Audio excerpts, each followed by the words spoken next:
Reciban nuestro cordial saludo desde Aula Abierta Radio. Recordamos nuestras redes @Aula Abierta LA para Latinoamérica y @Aula Abierta DDHH. Hoy haciendo un programa con un invitado especial ante una situación que nos tiene alarmados a las y los venezolanos. Damos la bienvenida al doctor Julio Molina, ingeniero electricista, decano de la Facultad de Ingeniería de nuestra hermana Universidad Central de Venezuela. El doctor Molina es doctor en Ingeniería Eléctrica por la Universidad Politécnica de Cataluña, con más de 30 años de experiencia académica e investigativa. Actualmente es autoridad universitaria como decano de la Facultad de Ingeniería de nuestra hermana UCB, liderando la gestión estratégica de una de las instituciones de ingeniería más importantes del país. Es experto internacional en calidad del suministro eléctrico, modelado de sistemas de potencia y energías renovables, con una trayectoria que incluye la docencia de pregrado y posgrado en Venezuela, Ecuador, España, Andorra, docente y académico de gran trayectoria internacional con un sólido historial de publicaciones de alto impacto en distintas plataformas, distinguido además por su excelencia académica y profesional. Doctor Molina, gracias infinitas por aceptar nuestra entrevista, nuestra invitación en exclusiva para tratar un temazo. Y un temazo además que nos ha puesto en vilo a las y los venezolanos, especialmente en el 2026, con el recrudecimiento de los recortes eléctricos que afectan además especialmente a las regiones del país.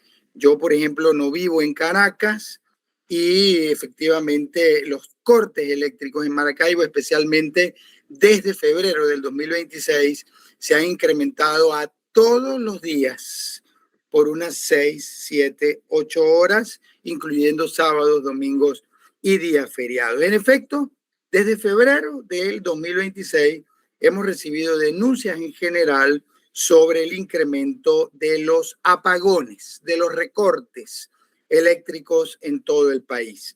¿A qué factores técnicos, profesor Molina, u operativos responde esto tras una relativa estabilización, entre comillas, de la problemática, por lo menos hasta diciembre del 2025, cuando teníamos recortes, por lo menos en Maracaibo, de 2 o 3 veces por semana, de 1 a 2 horas? Pero, ¿qué fue lo que pasó desde febrero, finales de enero del 2026, que las fallas y el racionamiento se han incrementado de una forma alarmante?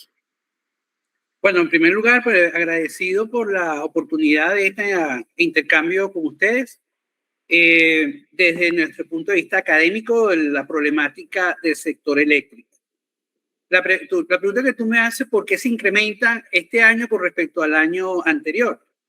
Mira, yo se lo atribuyo fundamentalmente a un factor que comenzó a operar este año, que es el tema del incremento de la producción petrolera en Venezuela. Recuerda que nosotros tenemos una industria petrolera que viene, viene de una producción petrolera muy baja. Llegamos incluso a producir cerca de 500 o quizás un poco menos de barriles al día. Hoy día tenemos una producción petrolera ya cercana al 1.000.000 de barriles, apuntando a crecer, y la meta es llegar a 1.250.000 barriles de petróleo diario.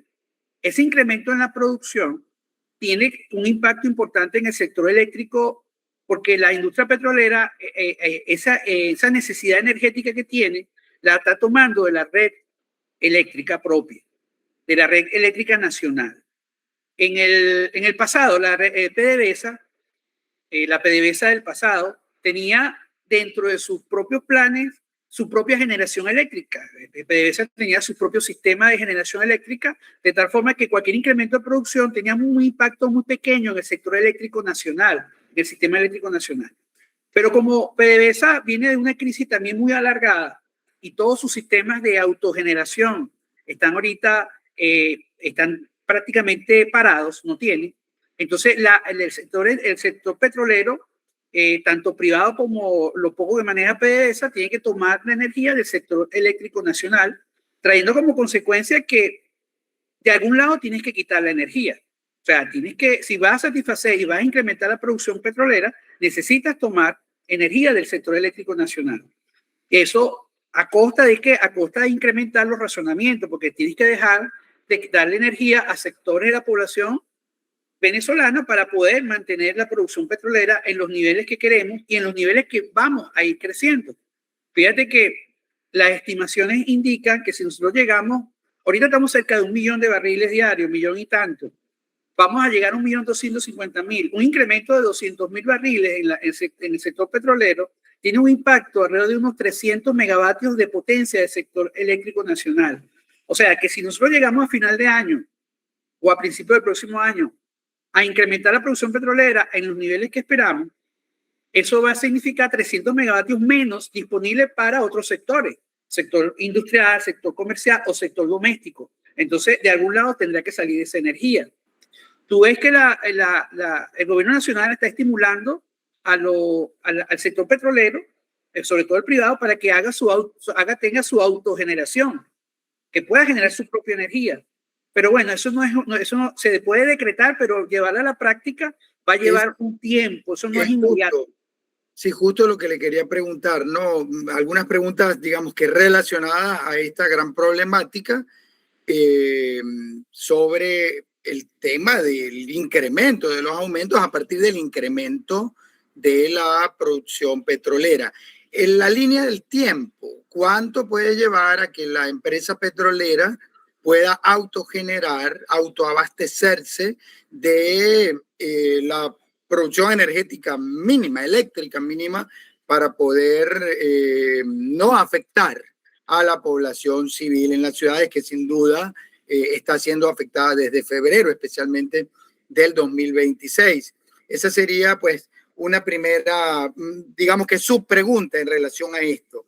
¿Y qué esperar los ciudadanos? Porque lo que se espera es que la producción petrolera aumente. Y entonces, ¿qué significa? Que ahora los cortes el otro mes no van a ser de 7 horas, sino de 9. Y en 3 meses no van a ser de 9, sino de 15. O sea, ¿a qué nos estamos efectivamente enfrentando, profesor Molina? Bueno, y a eso tiene que, o sea, apartando un poquito de tu pregunta específica, te la voy a responder ahorita, pero hay que sumarle a eso ahora, en este momento, la problemática que tenemos climática con el fenómeno del niño, que denominamos, los climatólogos hablan del super niño. O sea, se supone que nosotros tenemos hoy día reservas hídricas suficientes para mantener la producción de energía eléctrica, pero los aportes, por ejemplo, de aportes para el lago de Guri, por decir algo, esos aportes que vienen de la parte alta del río Caroní,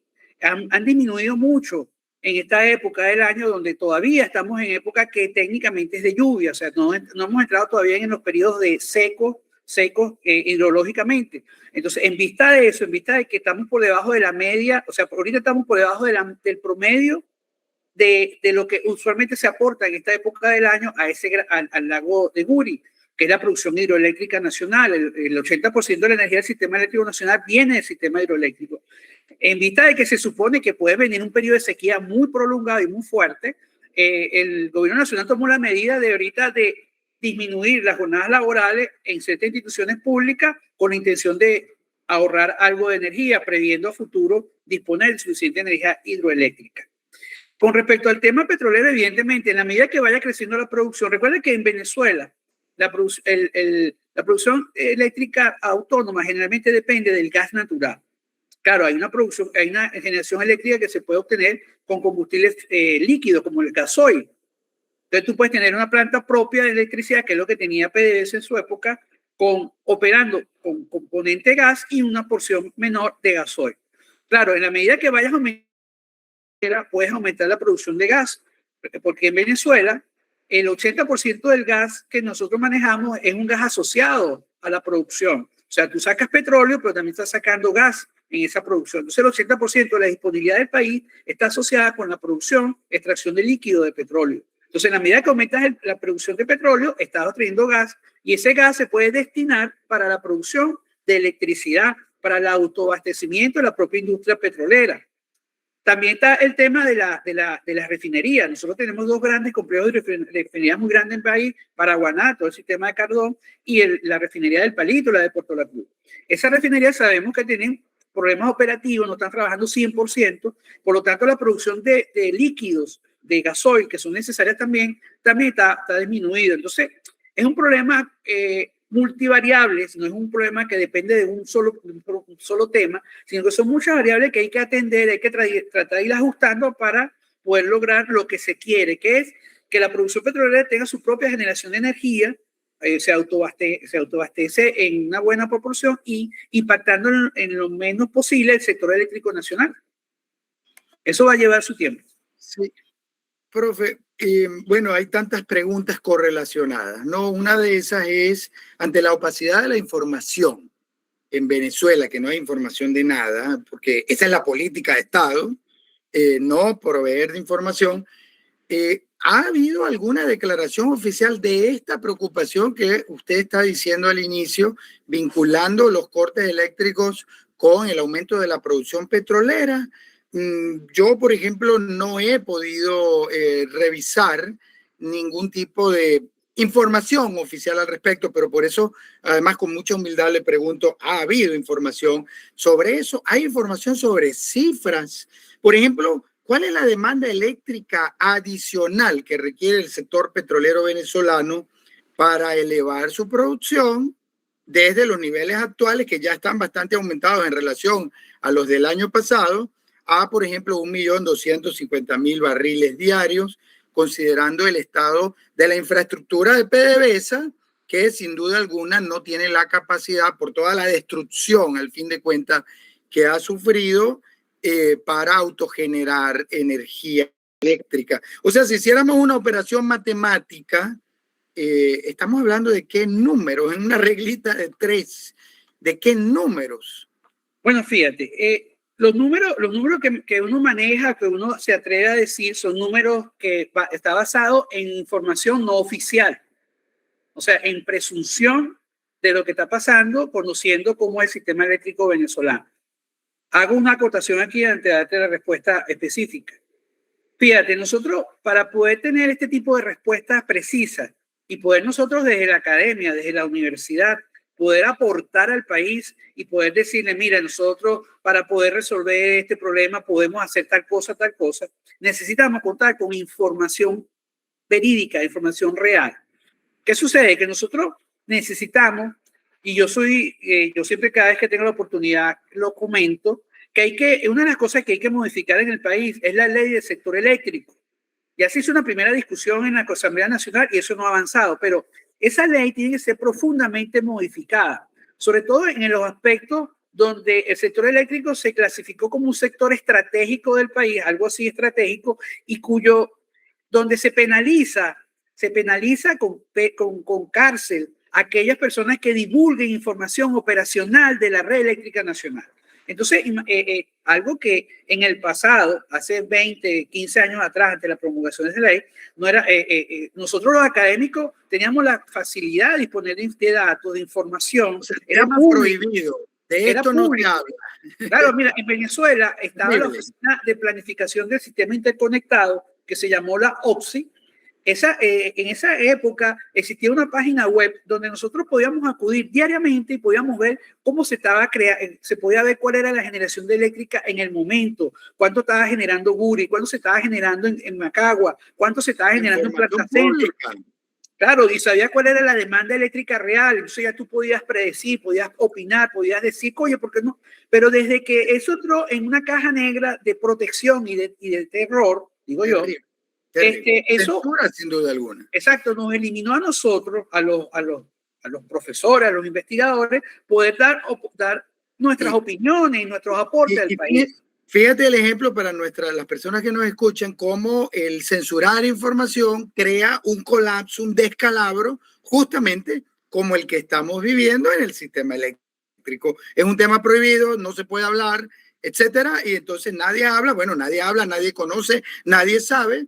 Efectivamente va creando esto un caos, ¿no? Claro, un caos. Contrario a lo que es la sociedad, de lo que debe ser una sociedad democrática. Claro, porque tú ahorita me preguntas, ¿cuánto necesitamos nosotros para tener un sistema correcto? Bueno, mira, nosotros presumimos que la demanda del país, la necesidad energética, en este momento está cerca de en números redondos, cerca de los 16.000 megavatios de potencia. Ese es más o menos la demanda. ¿Cuánto estamos generando? Aproximadamente 8 o 9 millones de venezolanos que se fueron y con pues, un buen porcentaje de la infraestructura económica paralizada. Ok, y con una industria petrolera que está cerca del 1.000.000 de barriles. Ahora, estamos cerca de los 16.000 de la demanda real, estimada, más lo que realmente se está generando son cerca de unos 12.000 megavatios. O sea, esa diferencia son alrededor de unos 4.000 megavatios entre lo que se genera y lo que se demanda. Por lo tanto, ese es el déficit. Y de allí es donde viene el problema de parte del racionamiento que hay. Claro, si nosotros contáramos con las cifras reales, tuviésemos una respuesta mucho más acertada o mucho más acercada a la verdad. Aquí todo es presunciones de lo que uno cree que está pasando. No, y hay que construir la información, es de alguna información pequeñita que se pudo conseguir de aquí, de allá, y de allí lo importante de la investigación científica académica que puede ir armando ese rompecabezas en medio de la opacidad de la información. Ahora, profe, 16.000 megavatios, solo se producen 12.000, produciendo 1.000.000 de barriles de petróleo. Ahora, cuando se produzcan 1.250.000, ¿a cuánto va a subir ese 16.000 megavatios? Bueno, ¿cuánto va a ser? Bueno, por lo menos hay que sumarle unos 200 megavatios más de incremento en la demanda eléctrica por el crecimiento de la industria petrolera, a menos que la industria petrolera comience a tener su propia autogeneración. Eso también puede ser parte de la medida que puede ir solucionando el problema. Bueno, desde Aula Abierta estamos a la orden, profe, y ustedes son pues la facultad más calificada, quizá porque es la universidad pues más importante del país, la Universidad Central de Venezuela, para poner estos temas sobre la agenda. Nosotros estuvimos recientemente en una audiencia de la Comisión Interamericana de Derechos Humanos y una de las denuncias que pudimos presentar en relación a la situación del espacio cívico en las regiones, fundamentalmente, ha sido esta. Así que desde Aula Abierta a la orden tenemos que tratar de ver cómo todos los académicos, las instituciones que puedan aportar, se puedan unir para poner este tema sobre la mesa, que además le cuento, si algo tenía yo de impresión muy negativa, por cierto, era que el tema era archi desconocido. O sea, hablas con cualquier persona y te dicen, ¿de verdad están sufriendo apagones en Venezuela? No se conoce el tema. Hay que hacer mucho trabajo ahí. Profe, muchas preguntas y poco tiempo.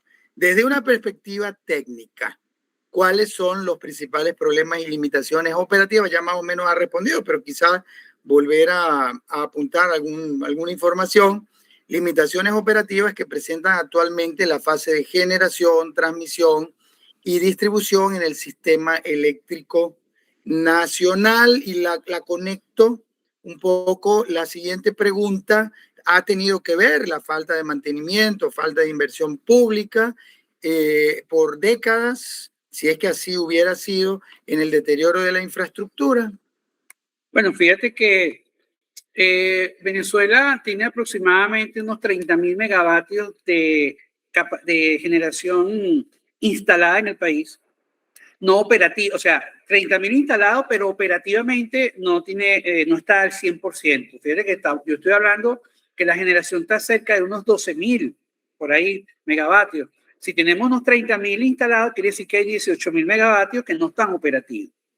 Evidentemente, esa no disponibilidad de esos otros 18.000 megavatios está asociado a obsolescencia de los mismos sistemas eléctricos, sobre todo los sistemas térmicos. Obsolescencia son plantas que ya tienen muchos años, que debieron ser sustituidas en su momento, pero que por la falta de inversión no se llevaron a cabo. Aquí hubo un plan de electrificación cuando hubo una emergencia, se decretó un estado de emergencia eléctrica y se trajeron muchas plantas térmicas al país. Ese parque térmico que funcionó en una época, pues evidentemente ya con el deterioro por el mantenimiento no adecuado o falta de mantenimiento, pues hoy día no se dispone de mucho de esos sistemas. La solución evidentemente está en conseguir recursos, buscar recursos económicos para poner operativo dicho sistema. Porque tú me preguntas desde el punto de vista de generación, transmisión, distribución. Bueno, vamos a tratar de sectorizar el asunto. Generación, evidentemente hay que crecer y mejorar los sistemas eléctricos termoeléctricos. Hoy en día, por ejemplo, se acaba de firmar un convenio para la recuperación y construcción, terminación de la construcción de la planta de Tocoma y la repotenciación de una pequeña parte de la central de Macagua con una empresa argentina, IPSA, cuyos dueños son de Estados Unidos, americanos. Se acaba de firmar un acuerdo para retomar esas obras. Esas obras evidentemente son necesarias y eso reforzaría mucho el sistema hidroeléctrico venezolano porque vamos a aportar a futuro, no inmediatamente, sino a futuro, 2.000 megavatios más del sistema de energía hidroeléctrica. Ese futuro es meses, años, décadas. En el caso de la repotenciación de Macagua, estamos hablando de alrededor de unos 12 meses, 18 meses. Y en el caso de Tocoma, eso sí va a llevar un poco más de tiempo porque ahí falta una porción importante de obras civiles. Ahí se avanzó alrededor de un 80% de esas obras, hay que culminarlas y luego viene todo el equipamiento electromecánico de la central. Profe, ¿y qué pasó con aquellos parques eólicos donde instalaron pues grandes aspas, por ejemplo, en la zona de Falcón, en otras zonas del país?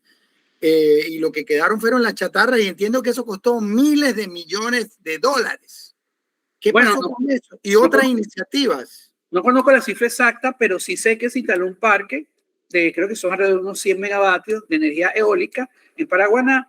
Realmente ese parque tuvo operativo muy poco tiempo y finalmente el parque con temas de abandono, incluso hasta digamos, de robo, de vandalismo, se ha perdido gran parte de esa infraestructura. Y realmente está, creo que está operativo unos pocos, son poquitos los que están operativos dentro de ese parque eólico de Paraguaná. Perdón. Pero terminando de desarrollar la idea anterior, nosotros podemos crecer mucho en energía hidroeléctrica, como está previsto, pero necesitamos compensar con energía termoeléctrica, porque eso es lo que logra el equilibrio de la red eléctrica venezolana. Para los neófitos como yo, los ignorantes en la materia, puede distinguir esto de producción hidroeléctrica, de producción termoeléctrica. ¿Cuál es la diferencia? Así como decimos en manzanitas para los, como si fuera para niños. Bueno, la parte hidroeléctrica es toda la energía que proviene del uso del agua. Es una energía limpia, es una energía renovable, es una energía que no produce gases de efecto invernadero. La parte termoeléctrica es aquella donde tú tienes que quemar combustibles fósiles para producir calor y de ahí viene la palabra termo, para producir calor y a través del proceso termodinámico producir la electricidad a través de unas turbinas. Entonces tú normalmente en Venezuela se utiliza el gas natural y también se utilizó en un momento el carbón mineral como un elemento de combustión para la producción termoeléctrica en el país. Esas grandes plantas termoeléctricas ubicadas en el Zulia, casualmente, ahí nosotros tenemos un parque termoeléctrico muy poderoso con Termozulia y Ramón Laguna, una planta de vapor importantísima que por obsolescencia propia de la planta ya prácticamente no está operativa. Esa es una planta que sería interesantísima recuperarla hoy en día, volver a poner en funcionamiento, quizás construir una nueva planta, incorporar ahí alrededor de unos 500, 600 megavatios de energía que proviene del carbón. Yo sé que eso está en contra de las políticas mundiales sobre evitar la emisión de gases de efecto invernadero. Pero en el caso venezolano, nosotros como país somos un país neutro, en el sentido de que nosotros tenemos una gran capa vegetal que es como un filtro de esas emisiones que nosotros tenemos. Nosotros como país realmente en contribución de gases de efecto invernadero tenemos un factor negativo. Más bien contribuimos a mejorarlo por la gran diversidad selvática que hay en nuestro país, la parte vegetal. Pero volviendo al tema, es un tema que nosotros podemos volverlo a retomar, ya que ante la ausencia de gas natural, que no tenemos grandes cantidades de gas en este momento, ante la ausencia de combustibles líquidos como es el gasoil, pues, ¿por qué no usar el carbón como una alternativa para salir de la coyuntura actual y a mediano plazo ir recuperando el resto de los sistemas termoeléctricos menos agresivos con la atmósfera y podemos tener una solución al país que requiere de energía termoeléctrica?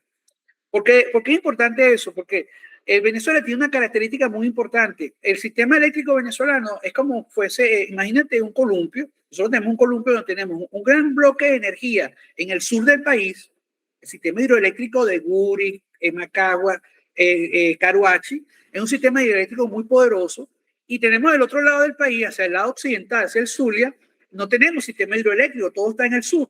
Entonces yo tengo un desbalance y tengo un balancín más tirado de un lado que del otro. Si yo tuviese más energía disponible termoeléctrica, eso se equilibra y tengo un mejor sistema equilibrado que nos permitiría a nosotros, ante cualquier eventualidad del país, por ejemplo, cae una lluvia, hay una línea de transmisión que por razones de la lluvia sale de servicio, el sistema se equilibra el mismo y no tienes que hacer grandes cortes eléctricos a nivel nacional. Pero fíjate que aquí en Venezuela nosotros a diario tenemos, lo que no sufrimos cortes eléctricos como en otras partes del país, como en Caracas, pero aquí diariamente tú ves que la electricidad aumenta y disminuye. Esa es una gran fluctuación que hay en la red debido a esa inestabilidad que hay en el sistema eléctrico por ese desequilibrio que hay en generación. Eso por un lado. Ajá. Disculpa, por el lado de transmisión, evidentemente hay que mejorar el sistema de transmisión nacional, sistema de 765. Hay unos compensadores estáticos que están en ese sistema que tienen problemas hoy día de funcionamiento, que eso permitiría ampliar la capacidad de esas líneas de transmisión y poder sacar energía de termoeléctrica hacia el resto del país. Porque fíjate, nosotros tenemos allá abajo, en el sur, tenemos una gran capacidad de energía, pero no todo se puede aprovechar en Venezuela, porque las líneas de transmisión están limitadas en capacidad, de tal forma que yo puedo tener un gran carro por allá abajo, pero si tengo 2 cauchos despichados, no hago nada. Eso está pasando ahorita con el sector eléctrico. Tengo una energía disponible que puedo utilizarla, pero no puedo operativamente usarla en el resto del país por el problema de limitación que tienen las líneas de transmisión, que pueden mejorarse, evidentemente, si estos compensadores son de nuevo puestos en funcionamiento.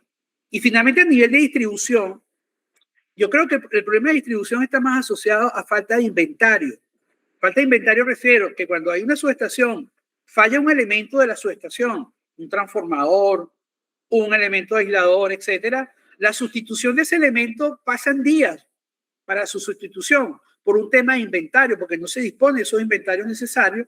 Entonces tú ves, por ejemplo, comunidades, en estos días recientemente vi una comunidad en Puerto Ordaz quejándose porque ellos tuvieron que sacar una cierta cantidad de dólares para poder comprar un transformador, ellos como comunidad, para poder tener el servicio eléctrico, cuando se supone que esos transformadores deberían ser colocados por la empresa eléctrica pues, si lo tienes en depósito, llevarlo y montarlo.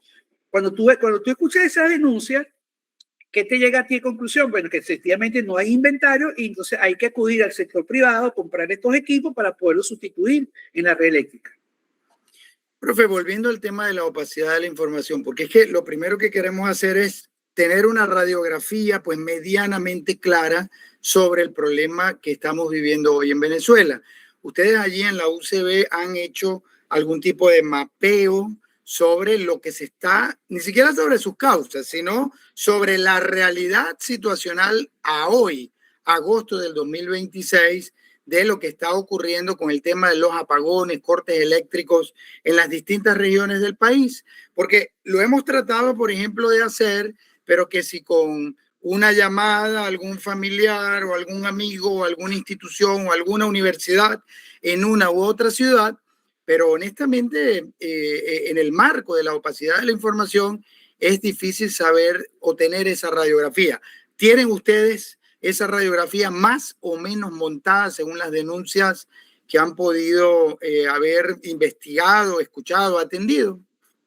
No, realmente no la tenemos. No tenemos un sistema de captación de información que nos permita a nosotros tener una visual general de la situación en el país. Yo pienso que es en vista de que no se dispone de información oficial sobre el tema, las organizaciones sociales, hay que ver cómo ponernos de acuerdo y buscar una plataforma, una manera de poder tener esa información a partir de las denuncias que las personas hagan a través de las redes sociales, no sé, habría que buscar una forma de hacerlo y creo que es una oportunidad esta conversación para pensar en algo como eso. Sí, no, y desde nuestra parte a usted pues molestarle con irle pues pidiendo algún tipo de radiografía al respecto, por lo menos en relación a los temas técnicos, ¿no? O sea, sí, en fin, la industria productora de electricidad está en X sitio del país, pues técnicamente es lógico que la electricidad se vaya, los cortes eléctricos sean más incrementados, no sé, en esta ciudad, en este estado, en este otro estado, un poco desde el punto de vista técnico nos serviría muchísimo, por lo menos esas estimaciones. Pero es que desde el punto de vista técnico, o sea, por la manera como está estructurado el sistema eléctrico venezolano, se supone que las regiones más afectadas desde el punto de vista de racionamiento tienen que ser el occidente del país y sobre todo la región de los Andes. ¿Por qué? Sí. Porque es por decir, es el final de la cola del sistema de transmisión venezolano. Y es donde más se consume. Claro, y son los sistemas, y en esa zona la generación de energía es muy puntual. Por ejemplo, en los Andes venezolanos se cuentan con sistemas hidroeléctricos de mediana capacidad, pero son sistemas hidroeléctricos que dependen de la temporalidad. O sea, en época del año funcionan porque hay suficiente agua almacenada, pero hay momentos en el año que no hay esa agua, donde están los periodos de sequía, porque no tienen capacidad de suministrar energía durante los 365 días del año, sino por periodos determinados. Entonces, es lo lógico que en épocas donde ya tienes problemas con los sistemas hidroeléctricos, por falta de previsión por el tema del Niño, donde estás ahorita aguardando un poquito más tu reserva para futuro disponer de la misma, que esta zona del país, como lo que es la zona de los Andes, Mérida, Zulia, Táchira, se vea altamente afectado. En el tema del Zulia, bueno, evidentemente, aunque tiene sistemas térmicos propios, como la planta Zulia, que se han ido repotenciando algunas partes, secciones de ella, pero tiene una producción petrolera que se está incrementando. Recuerda que ahí está Chevron, tienen unos campos petroleros allí, ellos están incrementando la producción y eso está asociado, impactando directamente el sector eléctrico. Por eso cuando tú me preguntas a mí, ¿cuáles son los sectores que se pueden estar más afectados por el tema eléctrico? Evidentemente todos los que es el occidente del país y la parte sur del país son los que deberían estar más afectados por esta situación. Lo certifico, en efecto, como ciudadano del estado Zulia. Ahora, profe, Transparencia Venezuela en el 2021 publicó un informe diciendo justamente, el título del informe es "No es el niño, es la corrupción". Entrevistamos justamente hace unos días a Mercedes de Freitas para volver a poner el tema sobre la mesa y nos gustaría pues que usted nos comentara esa inversión en el sistema eléctrico en estas 2 décadas, 3 décadas. ¿Hasta qué punto ha llevado realmente a operativizar un sistema eléctrico robusto y capaz? O, en cualquier caso, pues, finalmente esa infraestructura hoy no tiene la capacidad de poder generar y abastecer todas las fases de la producción, generación, distribución del sistema eléctrico nacional para abastecer al país. Bueno, es evidente que han habido denuncias sobre temas de corrupción, y ahí es un tema bastante escabroso entrar en esos temas, pero sí te puedo comentar que se supone que Venezuela, si las inversiones que estaban destinadas al sector eléctrico, si se hubiese cumplido con el PDC, el Plan de Desarrollo del Sistema Eléctrico Nacional, que en su momento fue aprobado, ahorita no tengo en momento cuál fue su último documento, pero ahí estaba planificado cómo debería crecer el sector eléctrico, todas las plantas que debieron haberse construido, no tuviésemos esta situación. Claro, bueno, yo repito que en el año 2010, cuando se decretó la emergencia eléctrica, aún estaba el presidente Chávez, era el presidente de Venezuela en esa época. Aquí se invirtió una gran cantidad de dinero.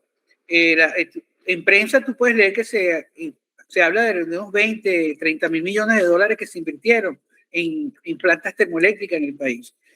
Esas plantas, muchas de ellas se instalaron en el país y funcionaron, pero como comenté hace rato, por falta de mantenimiento de las mismas, se fueron deteriorando y muchas de ellas no están 100% operativas en Venezuela.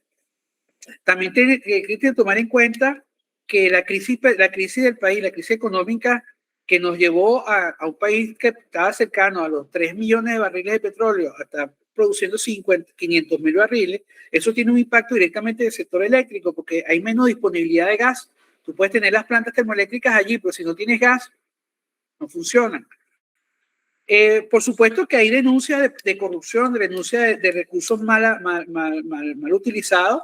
Yo creo que eso debe ser profundamente luego investigado, bueno, y ver cuáles son los responsables de esta situación. Pero sí evidentemente tiene una situación importante, cómo estamos ahorita viviendo el tema eléctrico, ¿no? Claro. Profe, en relación al tema de derechos humanos y cómo son afectados por la falta de acceso a la electricidad, derechos como salud, salud pública, educación. Nosotros en Aula Abierta hemos puesto la lupa sobre las afecciones, por ejemplo, a lo que es el sistema de educación superior u otros derechos humanos. ¿Cómo afecta esto de la carencia del servicio eléctrico, por ejemplo, a la producción científica, académica? Esto de no conocer cuándo van a ser los cortes, por qué tiempo, por qué duración van a ser. Entiendo que se pueden establecer una especie de zonas con algún tipo de pues prestación energética de emergencia, donde además las universidades deberían estar dentro de esta zona, así como los hospitales. En otros países se ha avanzado sobre esto. Nosotros, ¿qué avances tenemos sobre esto? Porque en realidad, yo lo he dicho reiteradamente, pareciera que estuviéramos yendo a la era de las cavernas, ¿no? Inclusive, literalmente, unas ciudades completas a oscuras, ¿no? ¿Qué nos puede decir sobre esto? Bueno, evidentemente el tema de la falta de electricidad tiene una afectación directa en la educación y en la investigación. Yo te voy a hablar del caso particular, en el caso de la Universidad Central de Venezuela. El campus de Caracas no se ve tan afectado por el tema eléctrico, por lo que sabes que Caracas tiene menos, no se está viendo tan afectado como otras regiones del país por el tema de los racionamientos. Pero en el caso del campus de Maracay, donde está ahorita, donde es la sede de la Facultad de Agronomía, la Facultad de Veterinaria, Ciencia Veterinaria, y hay un núcleo de una escuela de ingeniería de procesos industriales que es de esta facultad allá en Maracay. Ahí sí se ve afectado profundamente la actividad docente de esas facultades y de la investigación. Ahí hay muchos laboratorios en diferentes áreas, en el área de agronomía, de crianza de animales, etcétera, que se quedan sin electricidad. Y eso es importante porque tú requieres, por ejemplo, disponer de agua, por ejemplo, que son sacadas de pozos que tiene el campo de la universidad. Requieres de una bomba que puedes traer esa agua para lavar los sitios donde están estos animales. El tema de ventilación, que también se requiere en ciertos laboratorios, aire acondicionado para mantener las temperaturas en laboratorios donde tienes cultivos de bacterias, etcétera. Entonces, estas facultades han tenido que buscar mecanismos paralelos para poder disponer de energía a través de plantas propias de gasoil. Pero entonces el problema del gasoil, que es un producto controlado, entonces conseguir gasoil para la universidad es otro lío, porque el gasoil está destinado para el transporte urbano, y entonces ir para una estación de servicio y buscar 300 litros de gasoil es un problema, tienes que tener autorización de varias instancias, entonces es toda una complejidad. Es una complejidad tremenda. En la Facultad de Agronomía estuvimos colaborando hace unos meses en desarrollar un campo fotovoltaico para unos laboratorios, pero claro, eso es una tecnología que tiene un costo, se requieren recursos y no se dispone. La universidad tiene que estar buscando alternativas a través del Ministerio de Ciencia y Tecnología o buscar organismos internacionales de financiamiento para lograr hacer este tipo de soluciones. Aún no se ha logrado instalar este campo en Maracay, que es una alternativa para resolver el problema de un laboratorio, pero ahí hay cantidad de laboratorios que tienen ese problema. En el caso particular de ingeniería, donde yo soy el decano, mi escuela de procesos industriales, los profesores me reportan que hay días que no pueden dar clases porque, bueno, se va la electricidad. ¿Y cómo hacen si no tienen manera de conectarse vía online con muchos estudiantes? Porque hay clases que son híbridas. Hay personas que están ahí físicamente presentes en clase, pero hay otros que están conectados vía online. Entonces ya hay un grupo de estudiantes que queda sin conexión. El tema del aire acondicionado. Imagínate las temperaturas de Maracay en esas aulas sin aire acondicionado, dictar una clase es terrible.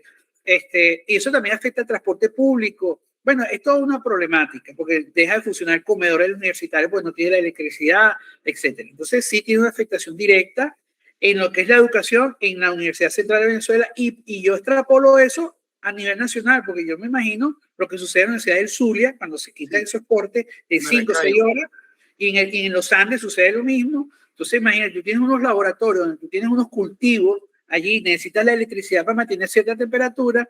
Si no dispones de un sistema paralelo, alterno, convencional, allí pierdes toda tu investigación. Sí, bueno, profe, una última pregunta en relación justamente al tema universitario, ¿no? En el marco de las negociaciones, por ejemplo, del Estado con empresas internacionales para atraer inversiones al sistema eléctrico nacional, ¿qué rol cree usted que debe jugar la comunidad científica universitaria? ¿Qué propuestas técnicas podrían ofrecer desde la academia para la recuperación energética del país? La idea es reconstruir institucionalmente, democráticamente al país y la universidad puede ser clave, las y los universitarios pueden ser clave porque son los expertos, los que conocen, porque han venido estudiando a lo largo de las décadas las distintas problemáticas. Esta pregunta como pregunta de cierre, ¿no? ¿Cuál es el rol de la universidad en esta reconstrucción energética, por ejemplo, del país? Bueno, yo creo que la universidad tiene una tradición de ayudar al país en la resolución de sus problemas. En el tema eléctrico, yo que soy ingeniero electricista, que vengo de una escuela de ingeniería eléctrica con mucha tradición, para nosotros era normal interactuar con el sector eléctrico y plantear la problemática y dar soluciones a esa problemática.